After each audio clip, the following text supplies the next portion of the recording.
വെഞ്ഞാറമൂട് കൊലപാതകത്തിൽ പ്രതി അഫാന്റെ വാപ്പ അബ്ദുൾ റഹീം ചികിത്സയിൽ കഴിയുന്ന ഭാര്യ ഷെമിയെ കാണാനായി വെഞ്ഞാറമൂട് സ്വകാര്യ ആശുപത്രിയിലെത്തി. അതിനുശേഷം ഉമ്മയെയും സഹോദരനെയും അടക്കം ചെയ്തിട്ടുള്ള പാങ്ങോട് പള്ളിയിലേക്ക് യാത്രയാകും. ഇന്ന് രാവിലെയാണ് അബ്ദുൾ റഹീം ദമാമിൽ നിന്ന് തിരുവനന്തപുരം വിമാനത്താവളത്തിലെത്തിയത്.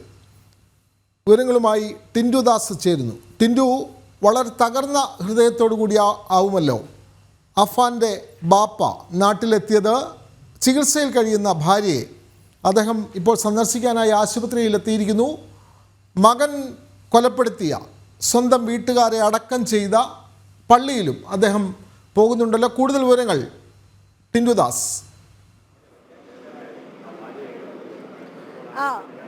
വിനോദ്, അല്പം മുമ്പാണ് വെഞ്ഞാറമൂട് സ്വകാര്യ ആശുപത്രിയിലേക്ക് അദ്ദേഹം അബ്ദുൾ റഹീം എത്തിയത്.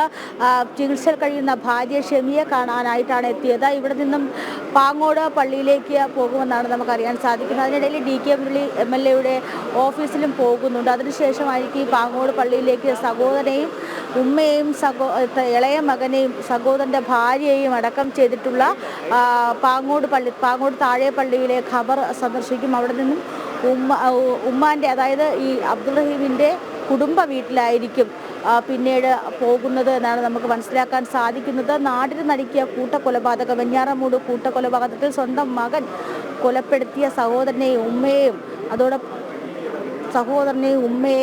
അതോടൊപ്പം തന്നെ ഈ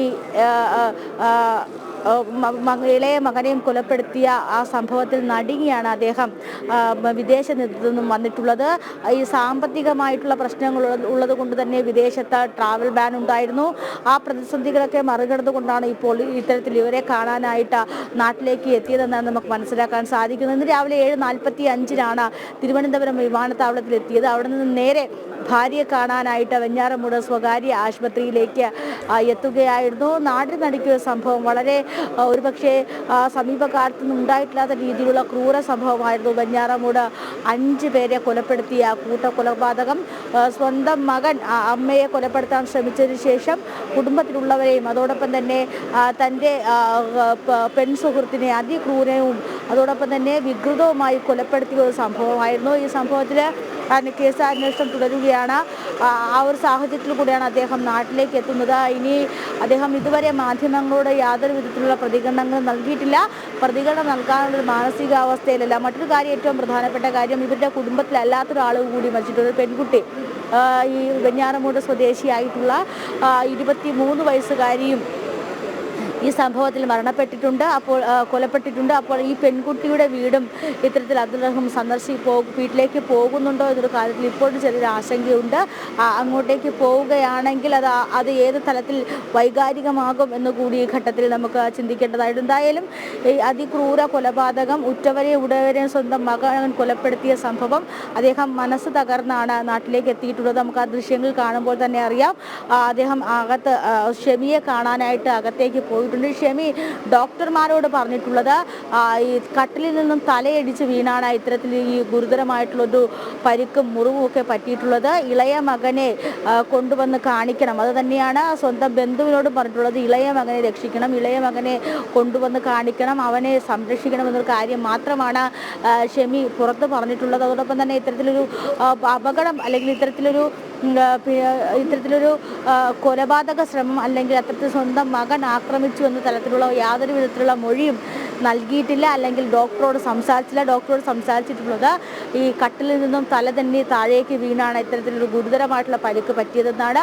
ഇതിൽ ഏറ്റവും പ്രധാനപ്പെട്ട കാര്യം, ഇനി ഷെമിയുടെ നില കൂടുതൽ മെച്ചപ്പെടുകയാണെങ്കിൽ ഷെമിയുടെ മൊഴിയെടുക്കേണ്ടതായിട്ടുണ്ട്. മജിസ്ട്രേറ്റ് നേരിട്ട് വന്ന് വേണം ഷെമിയുടെ മൊഴിയെടുക്കേണ്ടത്. കഴിഞ്ഞ ദിവസം അഫാന്റെ മൊഴി മജിസ്ട്രേറ്റ് എടുത്തിട്ടുണ്ടായിരുന്നു. 14 ദിവസത്തേക്ക് റിമാൻഡ് ചെയ്തിരുന്നു. അഫാന്റെ ആരോഗ്യനില തൃപ്തികരമാണ്, പക്ഷേ അഫാന്റെ മാനസിക നിലയിലോ തൃപ്തികരമല്ല. മാനസിക നില പരിശോധിക്കുന്നതിന് വേണ്ടിയിട്ടും വിലയിരുത്തുന്നതിന് വേണ്ടിയിട്ടും മെഡിക്കൽ ബോർഡിനെ രൂപീകരിച്ചിട്ടുണ്ട്. അപ്പോൾ ഇന്ന് പ്രധാനമായിട്ടും ഷെമിയുടെ നില മെച്ചപ്പെടുകയാണെങ്കിൽ ഷെമിയുടെ മൊഴിയെടുക്കും. ഷെമിയുടെ മൊഴി കൂടി ഉണ്ടെങ്കിൽ മാത്രമേ മുന്നോട്ട് പോകാൻ സാധിക്കുള്ളൂ. ഏറ്റവും പ്രധാനപ്പെട്ട കാര്യം, അഫാന്റെ വാപ്പ അബ്ദുൾ റഹീം നാട്ടിൽ വന്നിട്ടുണ്ട്. ഈ കൊലപാതകത്തിന് മുന്നേ ഉണ്ടായിട്ടുള്ള കുടുംബ പശ്ചാത്തലങ്ങൾ, കുടുംബത്തിലുണ്ടായിട്ടുള്ള പ്രശ്നങ്ങൾ, സാമ്പത്തിക പ്രശ്നങ്ങൾ, ഇതിനെ പറ്റിയിട്ടൊക്കെ കൂടുതൽ വ്യക്തത വരണമെങ്കിൽ ഈ അബ്ദുൾ റഹീമിൻ്റെ അബ്ദുൾ റഹീമുമായിട്ട് സംസാരിച്ച് അബ്ദുൾ റഹീമിൻ്റെ മൊഴി എടുത്തതിന് ശേഷം മാത്രമേ സാധിക്കുള്ളൂ. കാരണം ഏതാണ്ട് 78 ലക്ഷത്തോളം കടബാധ്യത കുടുംബത്തിനുണ്ട് എന്നാണ് അഫാൻ പോലീസിന് മൊഴി കൊടുത്തിട്ടുള്ളത്. അപ്പോൾ അങ്ങനെയെങ്കിൽ ഈ കടബാധ്യതകളുണ്ടോ? ഈ കടബാധ്യതകൾ അഫാൻ്റെ ബാധ്യതയാണോ? അത് അഫാൻ്റെ കുടുംബമാണോ ഇത്? അല്ലെങ്കിൽ അഫാൻ്റെ അഫാൻ്റെ വാപ്പയാണോ ഈ കടബാധ്യതകൾ തീർത്തുകൊണ്ടിരിക്കുന്നത്? തുടങ്ങിയ കാര്യങ്ങളിലൊക്കെ കൂടുതൽ വ്യക്തത വരുത്തിയതായിട്ടുണ്ട്. അപ്പോൾ ഈ കേസിൻ്റെ ചുരുളഴിയണമെങ്കിൽ ഒരുപക്ഷെ ഷെമിയും അതോടൊപ്പം തന്നെ, അതായത് അഫാൻ്റെ ഉമ്മ ഷെമി, അഫാൻ്റെ ബാപ്പ അബ്ദുൾ റഹീമിൽ നിന്ന് ലഭിക്കുന്ന മൊഴികളുടെ അടിസ്ഥാനത്തിൽ മാത്രമായിരിക്കും ഈ കേസ് മുന്നോട്ട് പോകുക. അപ്പോൾ എന്തായാലും ഇന്ന് പാങ്ങോട് ഈ ഖബറിൽ പോയതിനു ശേഷം പോലീസ് ഈ അബ്ദുൾ റഹീമിൻ്റെ മൊഴിയെടുക്കാനുള്ള സാധ്യത മുന്നിൽ കാണുന്നുണ്ട്. അബ്ദുൾ റഹീമിൻ്റെ വിശദമായിട്ടുള്ള മൊഴിയിലൂടെ മാത്രമേ ഇനി ഒരുപക്ഷെ ഈ കേസിൻ്റെ നിഗൂഢതകളിൽ ചുരുളഴിയുകയുള്ളൂ. കടബാധ്യത മാത്രമാണോ ഈ കൊലപാതകത്തിന് പിന്നിലെന്ന് ഇനിയായിരിക്കും കൂടുതൽ മറനീക്കി കാര്യങ്ങൾ പുറത്തു വരിക. വിനോദ്. അതെ, വ്യക്തമാണ് ടിൻഡു ദാസ്. വെഞ്ഞാറമൂട് കൊലപാതകത്തിൽ പ്രതി അഫാന്റെ വാപ്പ അബ്ദുൾ റഹീം ചികിത്സയിൽ കഴിയുന്ന ഭാര്യ ഷെമിയെ കാണാനായി വെഞ്ഞാറമൂട് സ്വകാര്യ ആശുപത്രിയിലേക്ക് എത്തിയിട്ടുണ്ട്. അതിനുശേഷം ഉമ്മയും സഹോദരനെയും അടക്കം ചെയ്തിട്ടുള്ള പാങ്ങോട് പള്ളിയിലേക്ക് യാത്ര തിരിക്കും. ഇന്ന് രാവിലെയാണ് അബ്ദുൾ റഹീം ദമാമിൽ നിന്ന് തിരുവനന്തപുരത്തേക്ക് തിരികെ എത്തിയത്. വിവരങ്ങൾ നൽകുകയായിരുന്നു ടിൻഡു ദാസ്.